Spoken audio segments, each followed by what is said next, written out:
To the anti-gang presentation. In order to be successful in the future, you must know your past. From the time of treaty, this is Joe Cote, and his son was Frank Cote, and his son was Tony Cote, and this is our presenter, Laurie Cote. But one of the main issues that's starting to come onto our First Nations is street gangs, Aboriginal gangs, and gang members that are coming out of jail back onto the reserve, adults that are in the gangs there. So they're using our children to run drugs, and they're using our little girls as prostitutes on the streets. The kids are a bunch of youth that were all dressed the same and say that that's a gang. We couldn't do that. We had to have evidence to say that these persons were gang affiliated. And these are the 6 points that Criminal Intelligence Services Canada, the criteria for gang membership. Reliable source information, police information provided as direct association with other gang members. That was our police officers out on patrol, either catching these gang members in stolen vehicles, taking their names down, and getting that information to our intelligence unit, which was me at the time. The person himself acknowledges gang association and involvement, direct or indirect, in gang motivated crime. This one, the person had to acknowledge or admit, yeah, I'm a member, Laurie Cote, I'm a member of the Indian Posse gang. That information was recorded. Previous court findings that a person is a gang member, we now have convictions under the gang legislation in Saskatchewan, where our First Nations youth gang members have been convicted of murders, assaults, serious crimes against other people, and common symbolic gang identification and paraphernalia. Some of the native syndicate or Indian posse would wear bandanas with different colors indicating what gang they belong to. So it was very easy to pick them out at the activities. I've seen too much suicide with First Nations youth. It's too late when police have to come and cut them down or come clean their brains off the wall after they've shot themselves.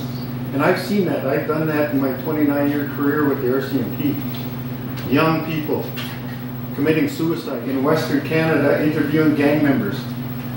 What my department would do if a gang member called in on a crime that they had information on, I would go to that penitentiary or that jail and interview that gang member and see what information he had. And I would ask them, why did you join a gang? And these are some of the reasons they told me. They came up with their own explanations. Self-protection, threats, and peer pressure.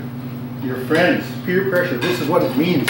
Your friends maybe call you a chicken and say, come on, join the gang, come with us. Recognition, a sense of respect and power, all for the wrong reasons. This macho guy or your brother might be acting as a gang member, and you might look up to that person and think that he has got some respect and power, but that's all false. It's all criminal activities. Social needs, a sense of belonging, a family. This young person or this young male or female wants to belong to something. A hero imitation, like the older brother or older sister is already involved in the gang activity, so the younger brother or sister looks up to them. The biggest one was money, drugs, and booze. The gang would give you money, give you drugs, give you booze, and let you party with them for a couple weekends. But then you had to pay that back. In the female situation, they would end up being prostitutes on the streets. To me, what does it mean when my son or my daughter says they did their minute? Doing their minute means they were beaten into the gang. And I'll explain that a little further. Unexplained increase in his or her personal monetary income. We've come across some 14-year-old drug runners on bicycles with $1,400 in their pockets. Like, which kid carries $1,400 around? And we've seen where they came from. We did surveillance on the drug house, and we followed them to where they're delivering the drugs. Or increase in drug and alcohol use. All of a sudden your son or your daughter's partying every weekend and having access to alcohol and drugs. It's something to be concerned about? In a minute, they're getting beaten into the gang. Whether that be black eyes, thick lips, in some cases broken fingers, broken arms.